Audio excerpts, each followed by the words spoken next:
same drill. Second speaker, storytelling. I'm sitting with the powerhouse here. Yeah. How are you, ma'am? Mpai? Introduce yourself. Okay. And let's dig in. Who's Mpai? Where is she from? You know, then nakibata the Blunder fella. The rest kita Google. Okay, as my name is Lebai, Letebele. There's a lot I can say in 15 minutes. But what I can say, I'm a firstborn, and I grew up before we had freedom. So I've seen a lot. I've been through a lot. Early 2000. Yes, definitely. Okay. Yes. Where? I grew up between Lesotho and Sebokeng. I grew up between those two places. I was in high school in this part of primary in Lesotho, and then high school also Lesotho. Then I did my diploma still in Lesotho. Then I moved to Durban to do my degree in electronic engineering. And then straight I came to live here. So I'm a Joburger since then. Yeah. And an engineer since then. I've been an engineer, obviously. When you start here, you start as a candidate engineer. I started then. Yeah, it has been a long journey for me. Yes, but basically right now I'm an engineer. Yeah. So one of the speakers we've had on the platform, Nosy, and you know Nosy, and she talks about how she's an engineer as well, and she talks about how difficult it's been for her, engineering being a male-dominated sector or industry with very few black women. How difficult, or did you experience the same challenges? Engineering is difficult. Those who finished it in 4 years, you can count them. They almost don't exist. It's a very difficult space, especially for us as black people, because some of us, we come from schools that were not engineering ready. So we go there and we learn. Some of us learn computer when we get to university, while maybe some white kids or people coming from better places, they would have known everything about computer. And then you learn almost everything in university when you come from a certain background and what other people. So for everyone, it doesn't matter whether you're a woman or a man, even those who come from privileged places, it's difficult. Like, that's all I can say. It's so when I started using a computer, it was still that black screen. Yes, and a floppy disk. And you put it in and you type in instructions, create, and with one finger or two fingers. And then I saw, and the first time I saw someone was playing solitaire on the Microsoft, I'm like, what is he doing? What type of? I felt it's like an advanced, computer thing, right? Was it that intimidating to you? I think for me, what happened for me, let me tell you my journey. Let me go back to how it started for me. I didn't know in my history, I was bad in literacy, whether it's Lesotho, whether it's, I was bad. The only thing I knew was maths. So everything I knew was, when I was younger, like primary, people were like, Mpa, you know maths so much. I wasn't even aware. I thought I was just someone coming to school. I wasn't even aware that people can, that I was special. I don't know how to explain that. I didn't see. But everyone was saying, Mpa, you're good in maths. And then I think that raised my...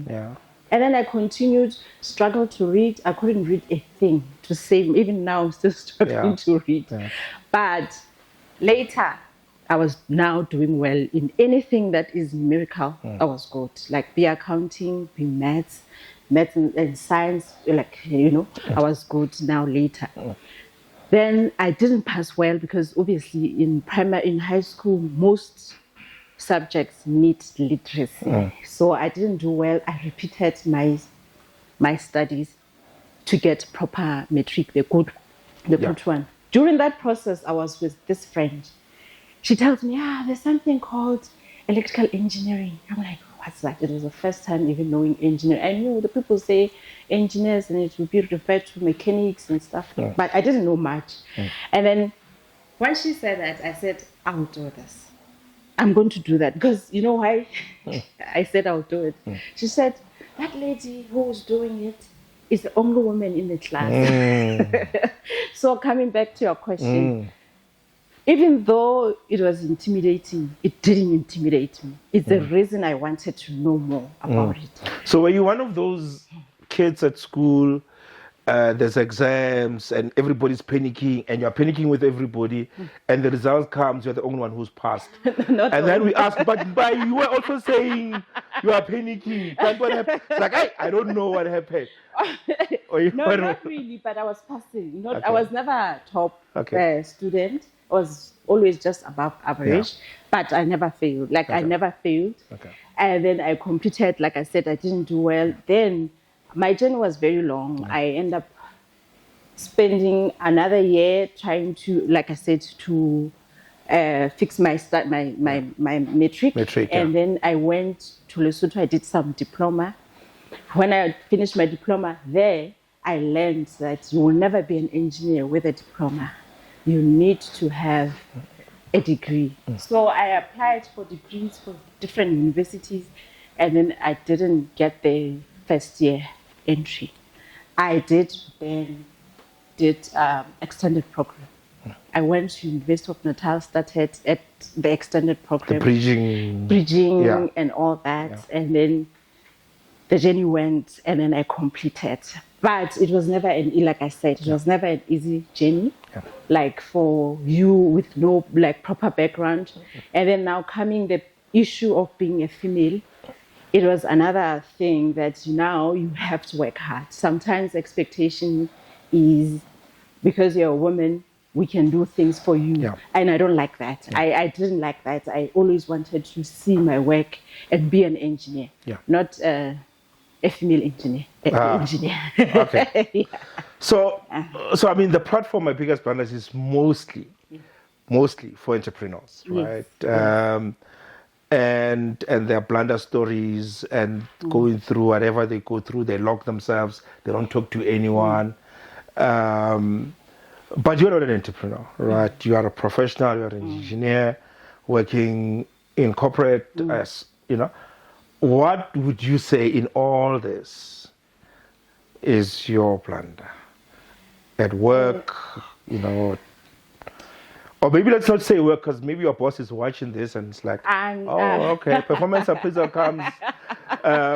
Okay, maybe previous boss. No, I can say my personal blunders. Yes. Not necessarily to do with my work, but that helped me to deal with my life generally, I think.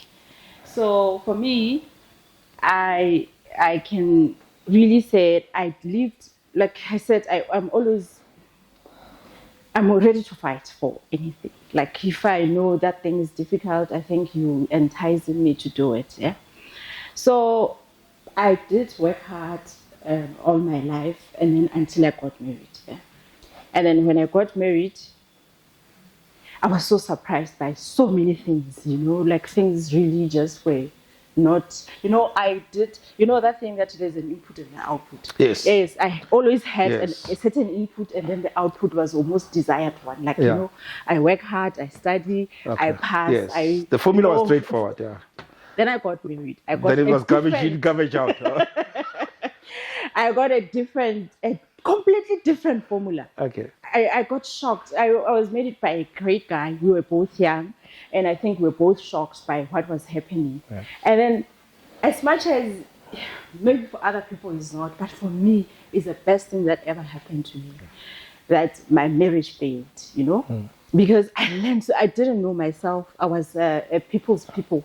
Everyone, I was desiring what people want, not what I wanted. I wanted a certain type of marriage because that's what people want. But did I know who I was even? I didn't. All it was how people will look at me, how people will see me. But then that process helped me to deal with me. of which later, I changed everything about who I was, and understanding that life we are living is about us. It's not about if you are Mbai, you're living for Mbai. You're not even living for your kids. You're living for yourself. And then I had to go through that. And then at that time when it was happening, I was crying every day, asking God, why is this happening to me? I was a good girl, going to church, doing all these things. Smart, engineer. Doing all these things that were looked at as the proper things to do, but it didn't turn out the way I understood it. And at that time, I was crying every day, asking God, why is this happening? Why is this happening? Now I look back and I see how much it had to happen. I was listening to the previous speaker talking about his situation, how it changed his life. For me, it was that. It changed my life. It changed how I saw myself. Even almost everything that I had to do in my career. To even when you're an engineer, you become a professional engineer. You have to go, you write the report. I did it after. Because just when my marriage has failed, because now I had my confidence back to who I am. The things I've done since then, I've participated in engineering council as reviewers for the people who apply. I do accreditation. I have been a moderator for TUT. I've done so many things, I can't even say. But they all happened after that. And needless to say, it's nothing to do with the person I was married to. No, it was more on me. Because I was living in a world where I believed in people more than I believed in myself. Okay. So let's go back, and with your permission, let's go deeper. Because it all sounds well and good, but let's double click on the equation. So give us examples of when you went into this thing and what were your expectations and what really happened to sort of, give you this wake-up call that your expectations were actually not founded on reality. Okay, for example, I would want him to always be there with me. Like maybe weekends, like Friday, Saturday, and he goes nowhere. Yeah, he goes. He doesn't come to Vina, nothing. I'm making, you see. And then at that time, it was a valid thing, people. When a man is married, he loves you, he has to be with you. So it was not even me. It was just what people were expecting. Society says, yes. It was just me, and no one. And then later, like I said, I never even seen this all along. And later when I reflect, now I have my own life where I can come to Venezuela without telling anyone and forgetting. And then I'm like, I'm here. And then I realized I was expecting someone to always tell me this. I see myself sometimes talking with my friends who said, no, let's come for a drink and have a drink. And then it's 8 p.m. and I'm like, no, my friend, I'm sleeping over. I never saw it like that, I never saw it like that. Now I realize that the expectation I had on one individual was really unrealistic. And it's mostly because all my happiness and my everything was surrounded around a person, not me and my activities. So I learned so much from it because it helped me also with the boundaries. To understand other people's, to understand, when you have your own boundaries, which means you understand other people's boundaries. So it made me realize that with me developing my boundaries, which means the other person, when they said, no, I can't see you today, it means nothing to do with me. It's not personal. They have other things that they're dealing with. It can't be always about me. And then it helped me in so many ways, because even when things happen, say it's at work, when someone says, no, I can't help you with this now, I don't take it personally. I understand they can't do it now. While before, everything to me was personal. So how long did it last? What? The marriage? The marriage lasted for 7 years. 7 years? Yeah. What made you say, what incident made you say, this is not working, I'm out? It's when I realized that things can change. Like things can change no matter what I do. Yeah, and I'm not in control of. Okay. I'm not, you know. What happened for you to realize we're not in control? No, like, you know. What a story, man. No, a lot of it's a theory story. a lot of things happened. Yeah. A lot of things happened in our marriage. Yeah. And so what happened is, the more I was trying to get into, for example, I'll make you an example. Yes, please. I'll say we'll agree that we'll go for counseling. Yes. And then it will be my business. It's not his. And then maybe we'll say, let's get advice from family to do 1, 2, 3. Yeah. When we have to implement it, it's me, not the other person. Okay. Then that's when I realized that, this thing is very complicated. It's not your problem. It's not one man nation. It's if we are we are not together in trying to solve it, we will never solve it. Yeah. So I realized that this is one thing I don't have control over. Yeah. And then I let go. It was realizing that, when issues were happening, and then I was trying so hard to fix them, I did almost everything. Yeah. And then I realized that, no, this is not a one-man mission. Yeah. When it comes to partnerships, marriages or whatever, what you need is the team to come for it to be fixed. You can never do it alone. No matter how good you are, you can bring your 50%, your 100%. If the other person doesn't bring anything, their effort, nothing can work here. So let's pivot to your work. What lessons, when you look at your marriage, 7 years, and what happened, if you were to say this marriage has helped me for life, work, and everything else, how would you, what lessons would you take out of it? Because I'm one of those to say, for every crisis, there's a big lesson. Don't miss the lesson because you are moping on the crisis. What lessons have you taken from this into your work, life? Like one lesson is the same, teamwork, understanding the importance of teamwork, understanding that if the other team member in your team member is not putting an effort, can have an impact on the project you are trying to do. Serious impact. 2, for me individually, it has really helped me with my empathy. Now I understand that there's so many things that are happening. People go through a lot. You may think, because I was going through a lot myself at that time, you may see us at work thinking we are okay. Then you come with your old theories thinking that, I learned also that be gentle to people. No matter how much under pressure you are, be gentle to people. That's number 2. Number 3, like I said, is boundaries. I understand that it's important to state boundaries up front with everyone. People should not infringe on your boundaries.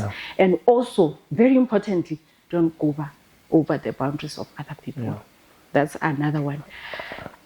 Another one that I learned is to know that God is in charge in everything, no matter how bad. At that time, when I looked at my marriage, it was a horrible picture I didn't want to be in. Right now, when I look at it, I thank God every day that happened to me, because right now we are good to each other, even though we're no more married, and the kids are happy. We have a happy home for my kids. So everything turned out. God is in charge. And then and so when I navigate through life, no matter how challenging everything becomes, I remember that this is a period that I'm going through. At the end, I'll be fine. So how about getting married young? Maybe not. Maybe. I still believe in getting married young. Young, okay. Because I think if you get a partner that you grow up together with, it's the best thing.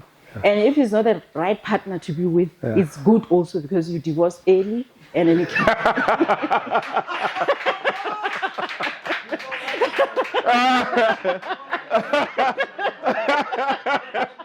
So